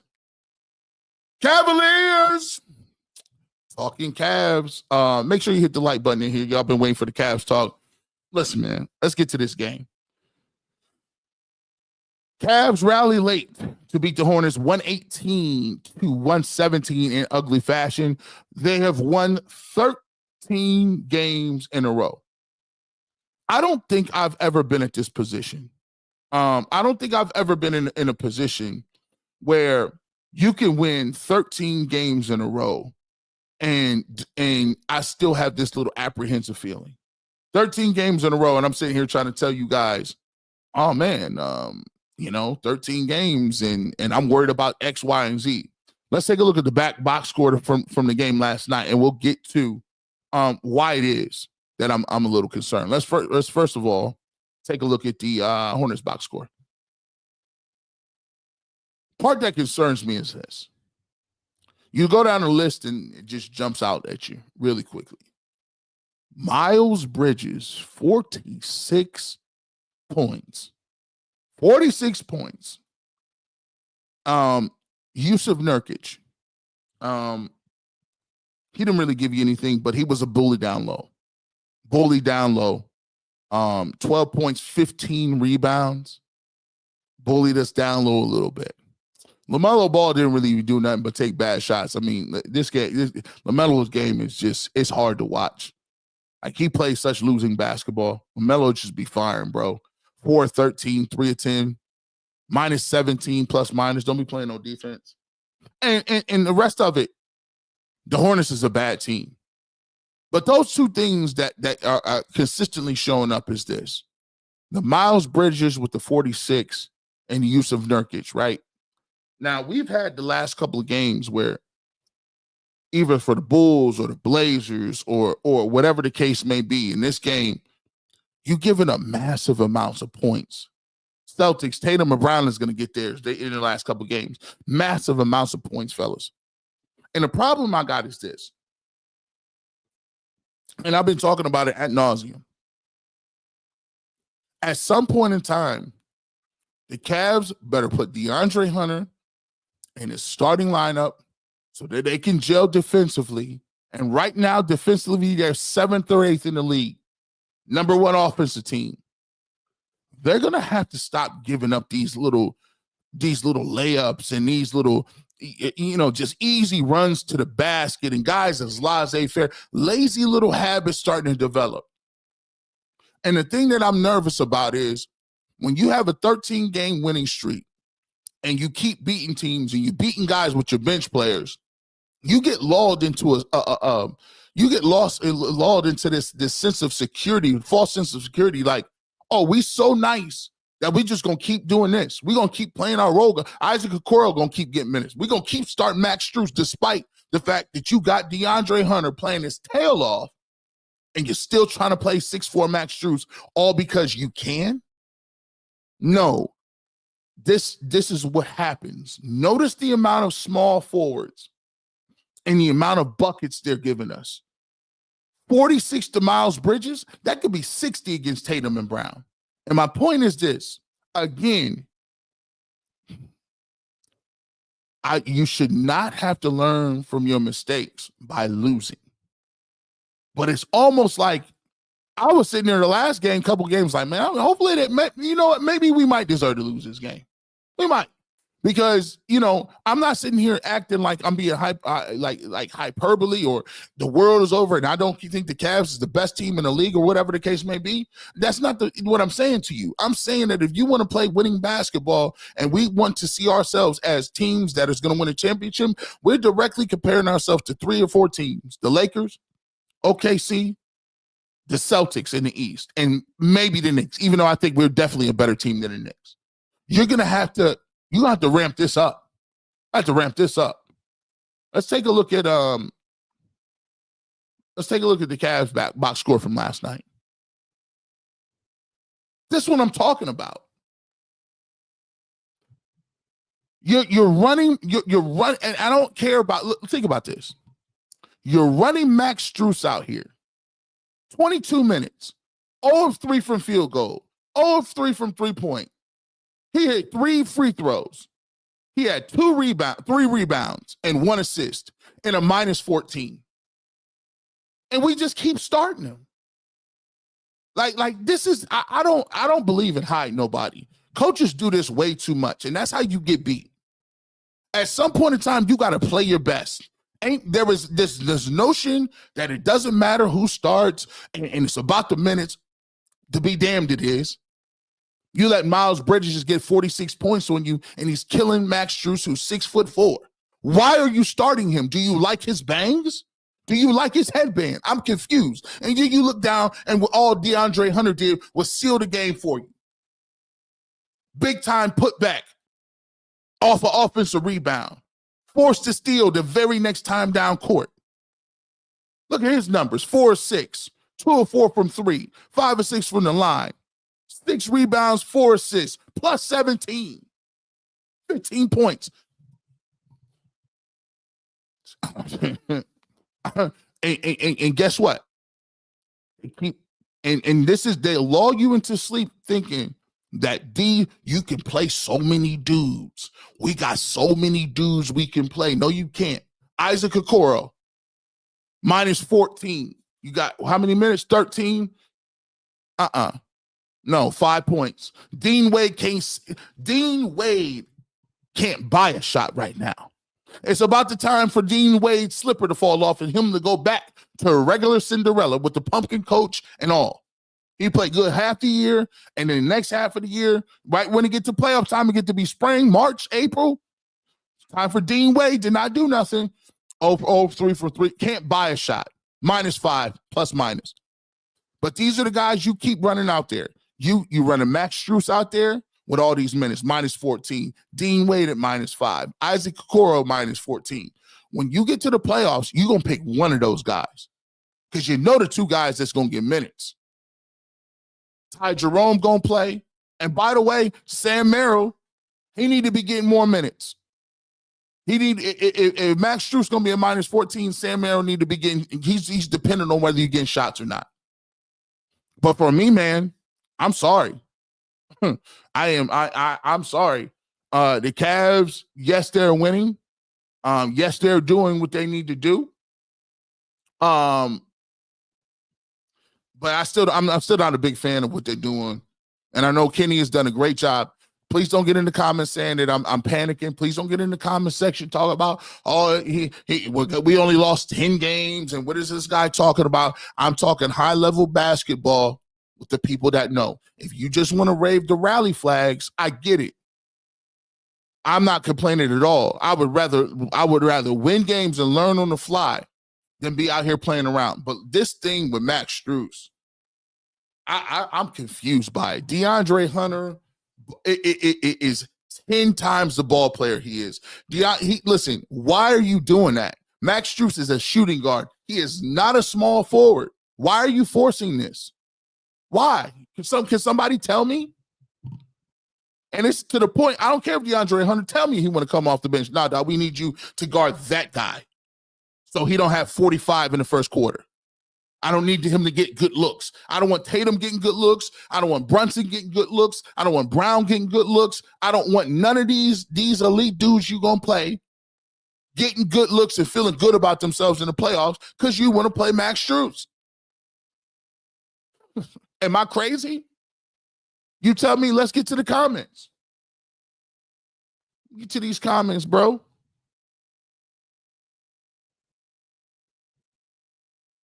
Oh, we got a super chat first before we can do that. Brody's bottom line. What's up, man? $5 super chat. We appreciate you. Thoughts on Harold Fannin from BG and Nash from San Jose? I like both of them. I think Harold Fannin is going to be, he's the new Gates. Shout out to Camp McKinley.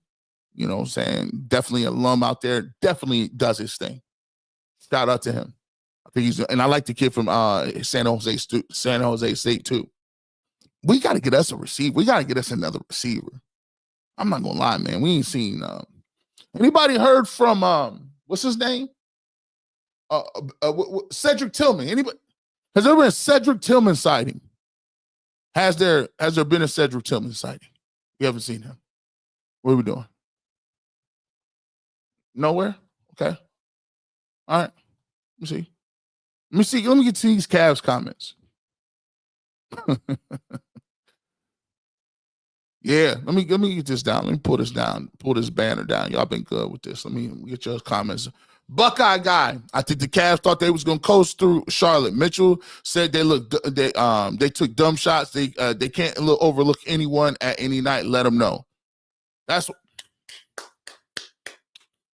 I like. This is why I like informed Cavs.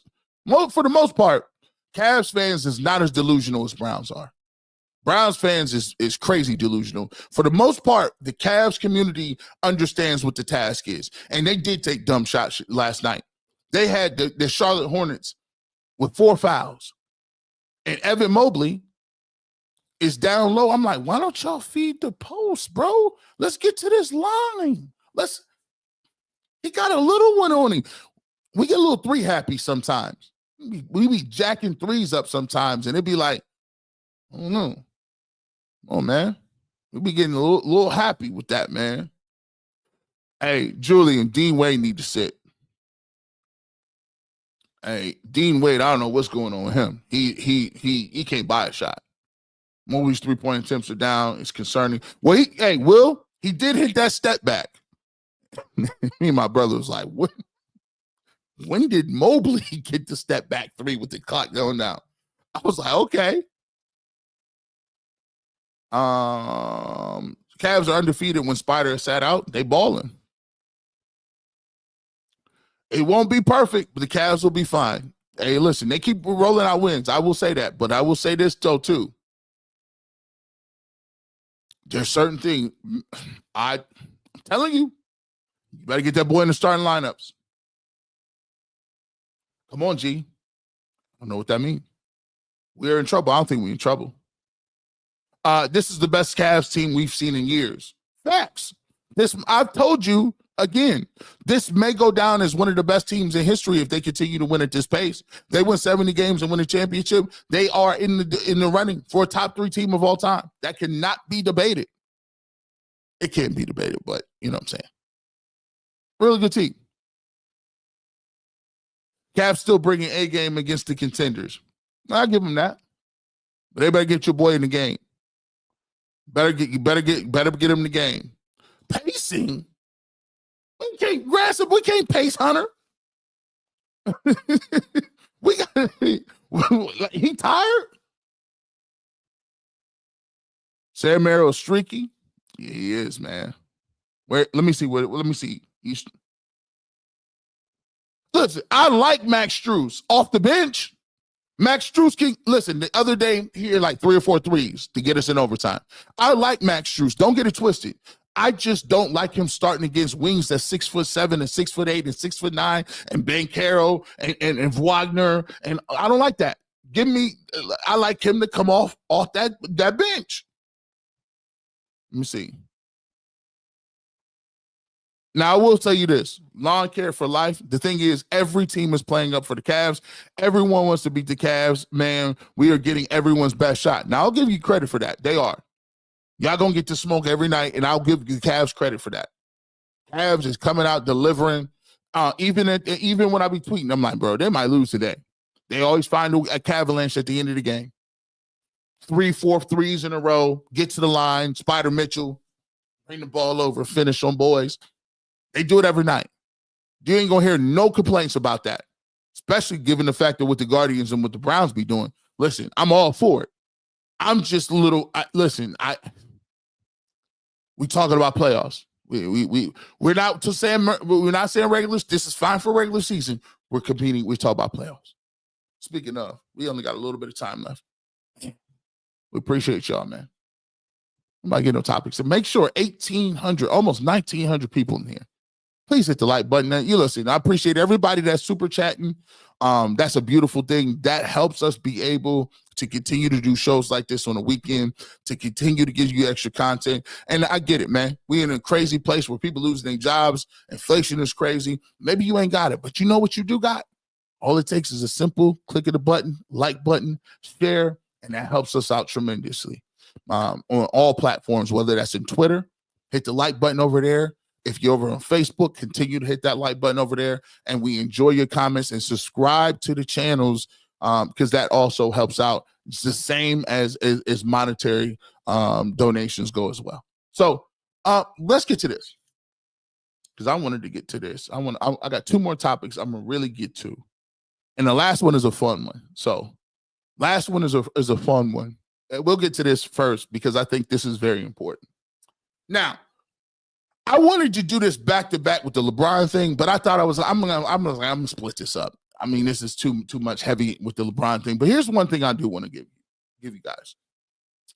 And bear with me. This is for the thinkers. This is the Thinking Man's group.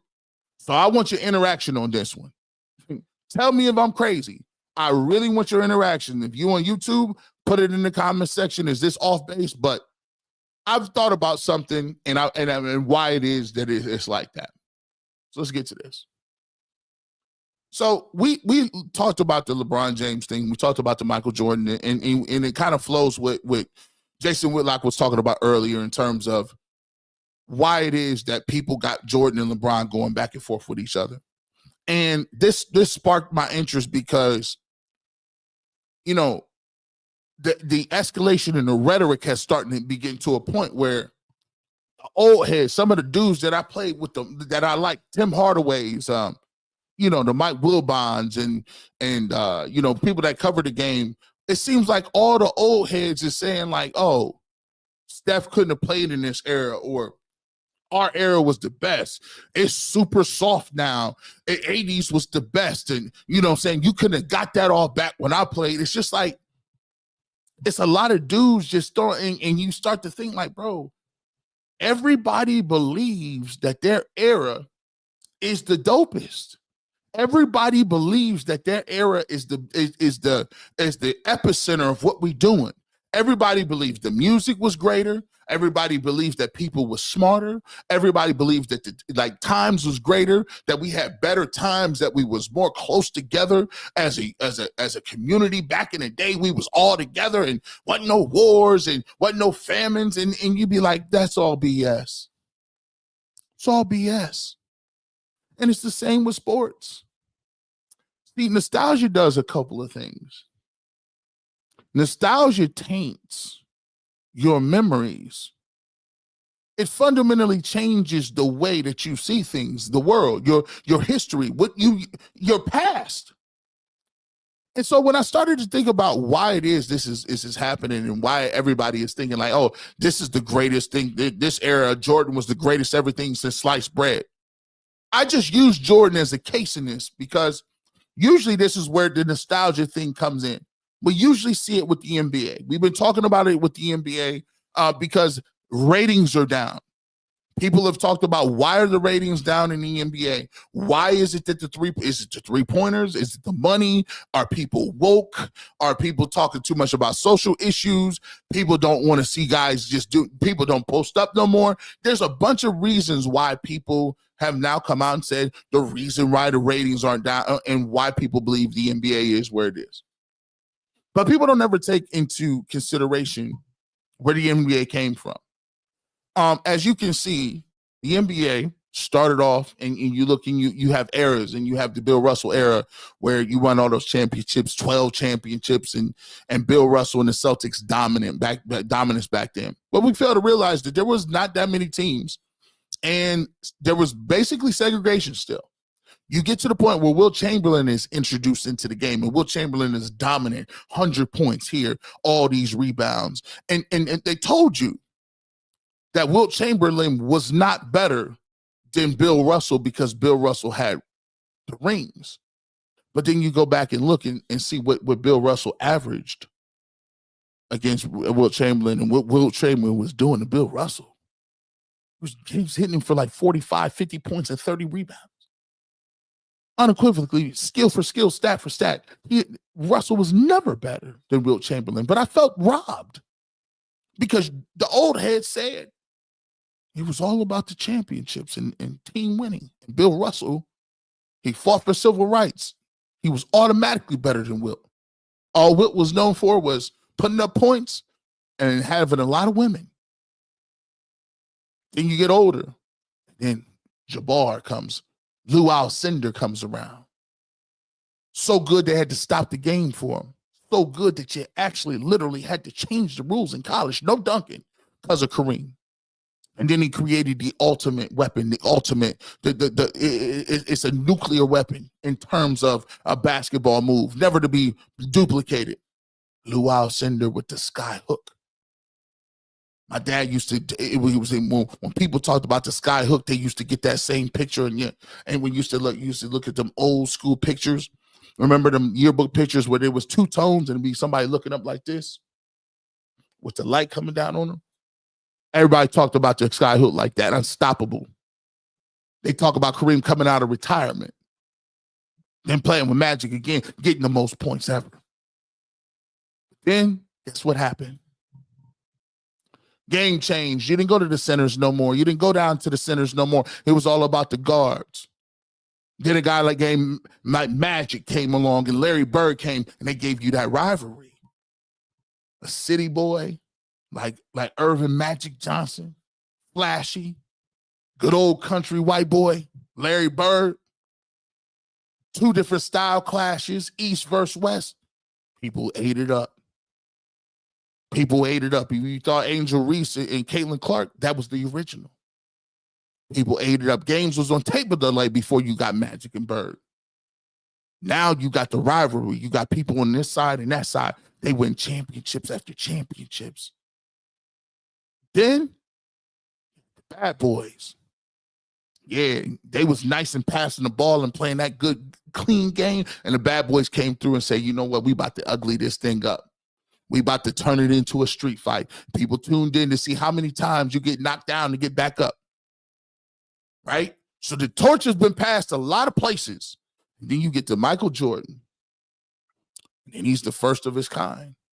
He's the first dude being acrobatic with his moves, the fadeaway jumpers, the switching of the hands, the ball head, the gym shoes, the commercials, the Gatorade. He took that torch from Magic and Bird and then upgraded it. And then it exploded. You look at the economy during the 90s. You look at the economy and the wealth and the money that was all over the country. People had the money to go buy the gym shoes now. Now basketball is on cable TV. Now Michael Jordan's everywhere. He's a global phenomenon. He's dunking from the free throw line. Even though Dr. J did it first, he did it in a way that we hadn't seen it. He was fluent. He was acrobatic. He lifted weights. He was competitive. He was fiery. He took what he wanted. He's the epitome of capitalism. And everybody in the world ate it up. But see, nostalgia tells you something. Nostalgia tells you that's really what happened. That Michael Jordan was always the best. He always went 6 for 6 with 6 championships, never lost. But is that nostalgia or is that reality? Because this is what literally we remember. No, we start this over. This is what we remember from Jordan.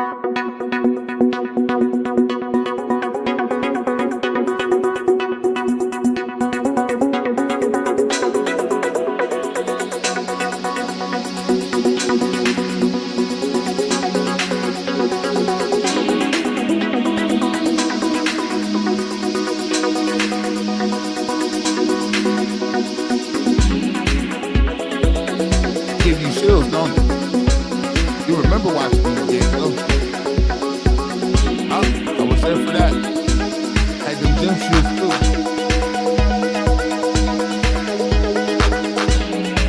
Moments of time.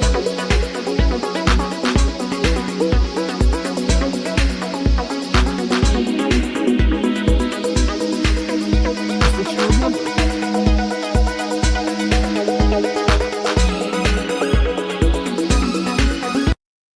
That is what you remember. You remember Jordan never letting you down.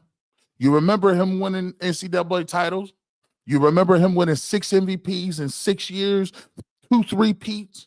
You remember the jumpers, the gym shoes, and how dominant he was. It was right around the time when you was young, you was impressionable, and it was the greatest time of your life. You was in middle school, you was in college. It's the first time you liked a girl, first time that you even got a pair of Jordans in your life. That was during that time. But we don't really remember this. The 80s in terms of his Michael Jordan, he was a non-factor in the 80s in terms of his basketball team. He never won, and he never beat Larry Bird. You showed Michael Jordan going between his legs one time in a highlight, against Larry Bird, and that was the game he got 63. That's what he did. But if memory serves me correct, they got swept. No, not lost. They got swept. So Michael Jordan in the 80s, he never beat Magic and Kareem. Now, truth be told, I beat Magic and Kareem, and I beat Larry Bird and his Celtics. Now, he beat the Detroit Pistons at the end. They beat us, and he beat us, and they swept us. But the way the story has been told, the best year that he had was he was the MVP of the league and the Defensive Player of the Year. I believe that was in 88. Yes. We beat them 4-1. Now, that isn't told. Because if you have to tell that story, you then have to dig deep into it and say, well, I hear he was 6 for 6, 6 rings. But they never tell you that in the 80s, he never won any championships. As a matter of fact, he never beat Bird, who won 3 championships during the 80s. As a matter of fact, earlier in the 80s, it was Moses Malone and Dr. J with the Sixers.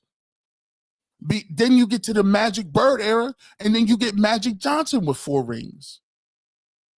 So you got Bird with 3, Magic with 4, Dr. J and Moses got them 1, And then you got the back-to-back Detroit Pistons with Isaiah Thomas, Joe Dumars, Dennis Rodman, so they can run back-to-back into the 90s. So where is this narrative that you're talking about that you made up that he was 6 for 6? So it only matters when you get to the championship, you count them.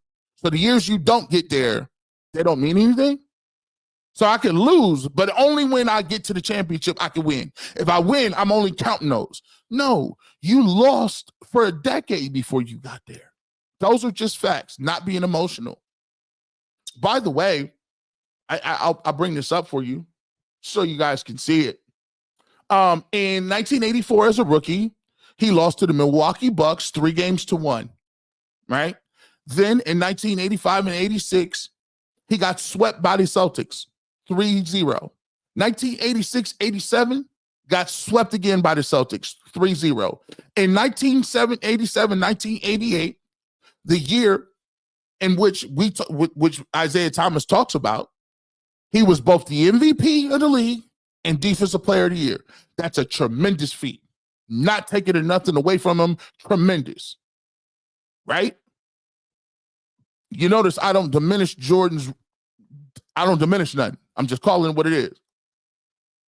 They beat the Cavs when Jordan hit the shot, but they lost to the Pistons 4-1. Gentlemen's sweep. 1988-89. They did get better. They beat the Cavs. They beat the Knicks. It's still lost to the Pistons. 4-2. And 1988, 89, 1990.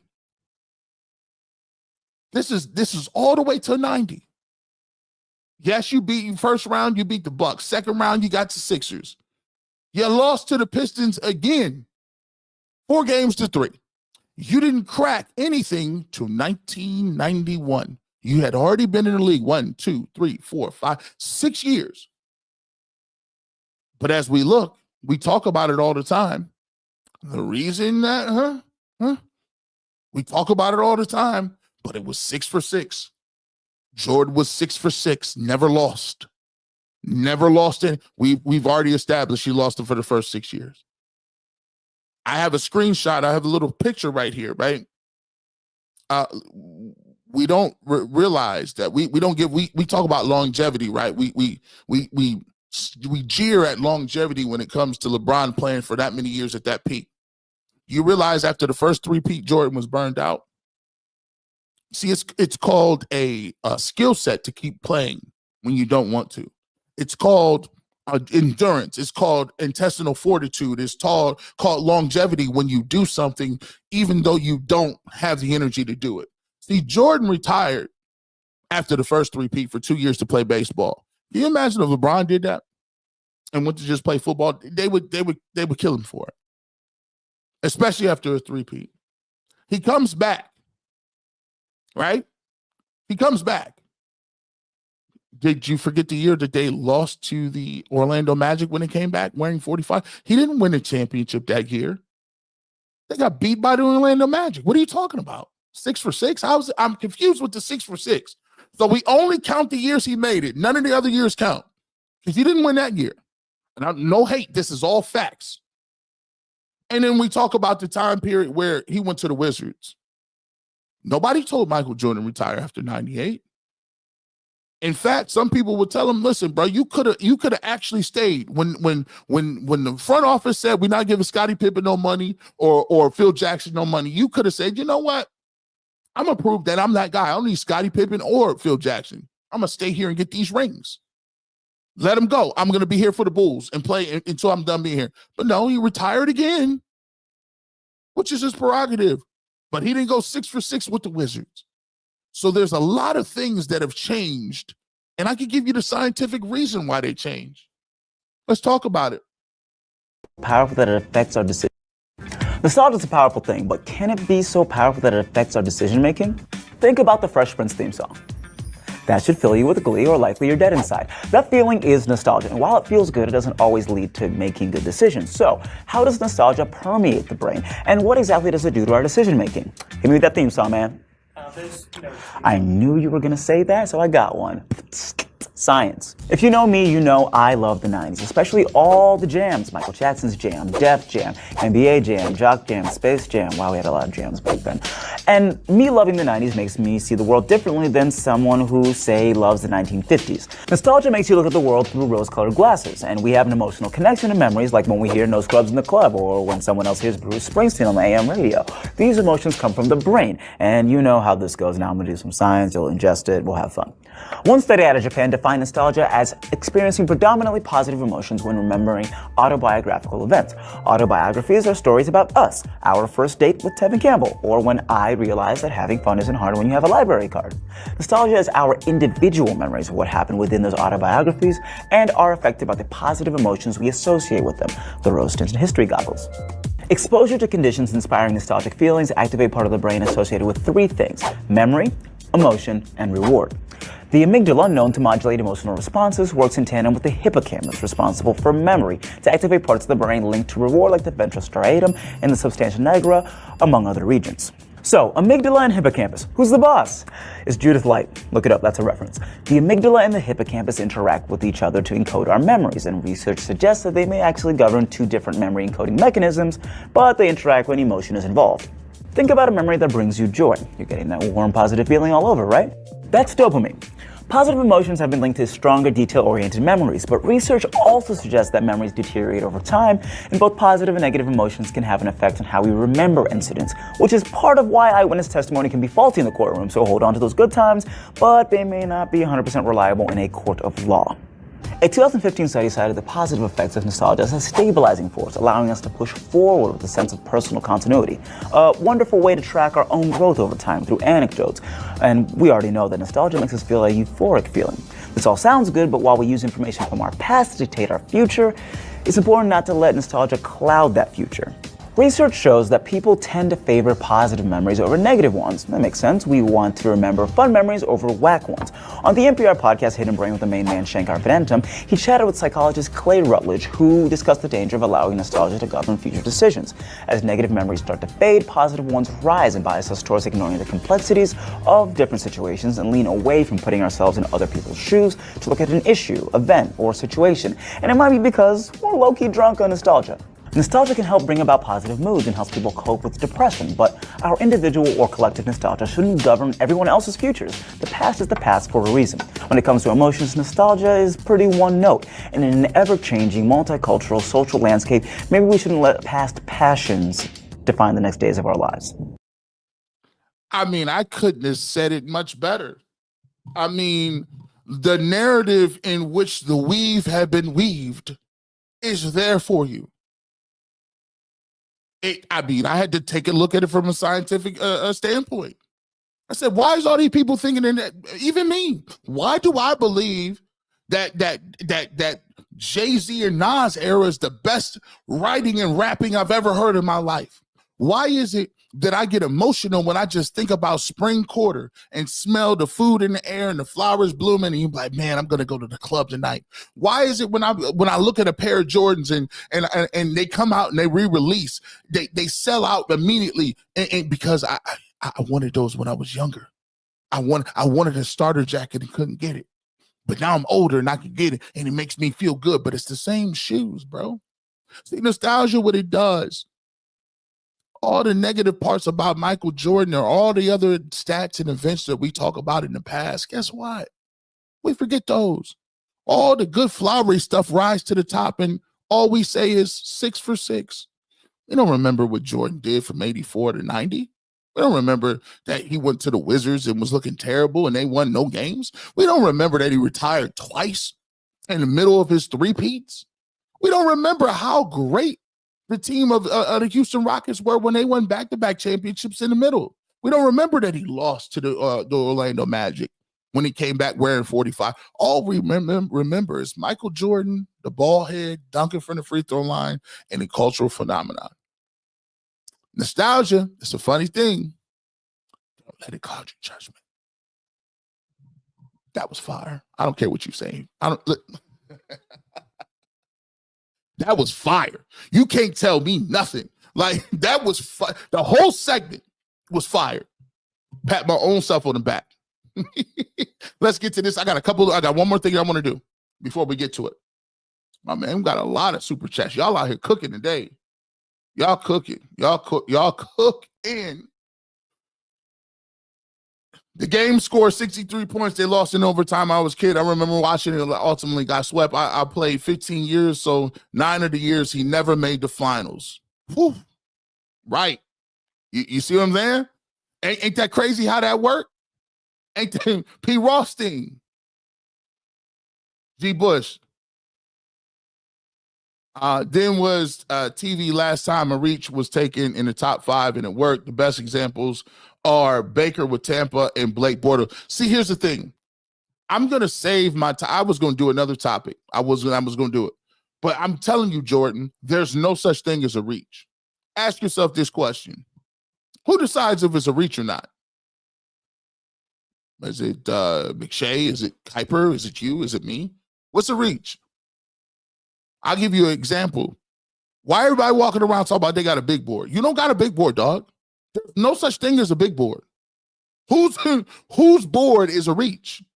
Because I heard, if you think of Todd McShay, I heard Todd McShay say that Patrick Mahomes is a day 2 player. I heard McShay say that what's the name? Like Lamar Jackson should be 2nd or 3rd round. I heard the staff of PFF say that Josh Allen is a poor man's Baker Mayfield. I heard McShay say, facts, go back and rewind it, that Jalen Hurts would not take anybody to the Super Bowl, including the Philadelphia Eagles. So what's a reach? Is it your opinion or my opinion? What is it?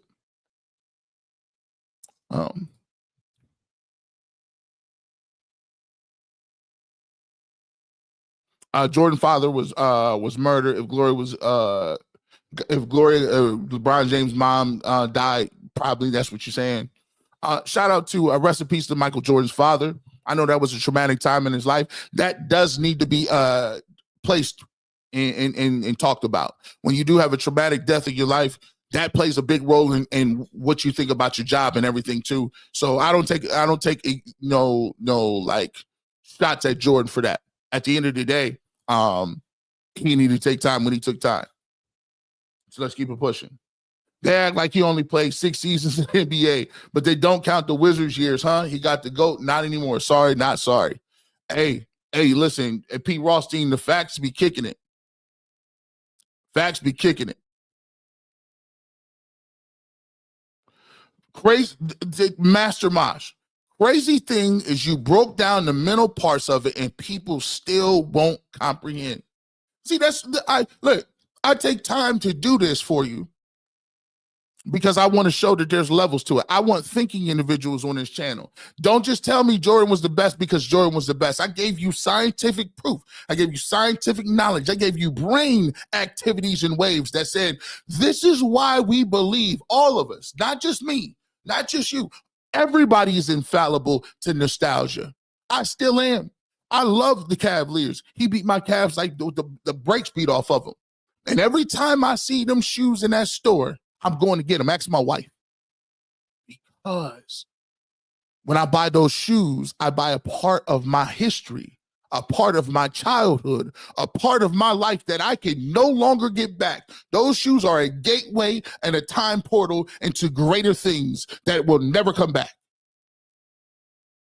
That was cold. That was cold. I'm going to tell you about that. 10 scoring titles, defensive player, 5 MVP, 6 rings. I like it. I like it. They only talk about MG's victories, not his failures, and they only talk about LeBron's failures, not his victories. Like at 22, leading the inferior team past a 4-time Eastern Conference champion, stop the cap. Pete Rothstein, you know the great thing about it is, I want people to opine. I want you to, and here's what I want you to do. Listen to because I'm going to put this clip up. I got specific instructions. What I want you guys to do is I want you to specifically speak to the information that I've placed in this video so that you can then have a conversation about whether or not you believe nostalgia plays a reason and why Michael Jordan seems to be unanimously always anointed and is never going to be taken off a pedestal. Because for a lot of people, it's a non-starter conversation, and I get it. I gave you the scientific proof of why it is. But we know by facts, if you break it down a little bit, there's some holes in his game. And if you like Jordan, you just say, I like him because, I like his game. It was my era. I like the way he played. He's just going to be number one for me. That's fine. I got respect for it. But you don't got to diminish LeBron's game. P. Ross, thank you so much for your super chat. You guys have been tremendous. Charles T. He didn't take time off of his father. He went on the tour with the media trying to play baseball. That's not a break. Suspended for gambling. Well, there's always that. There's always Charles T coming up with the nah, this is truth serum. They did so he was gambling a lot. David Stern, there's some questions about that. Yeah, he was playing baseball a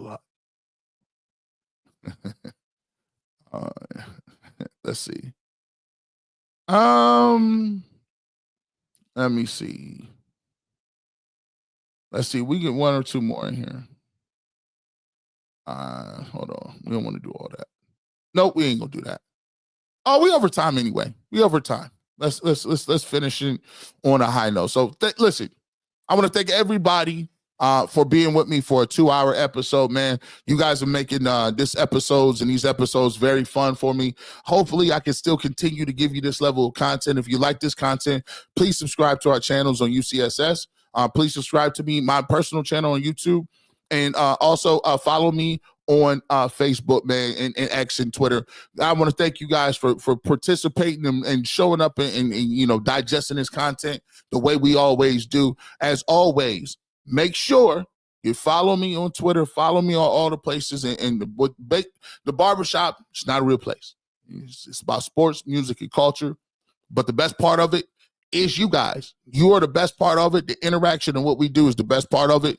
And as I always say, even though I'll be liking what they be saying, even though sometimes I'll be upset and I'll be going crazy, it's always go Indians, or excuse me, Guardians.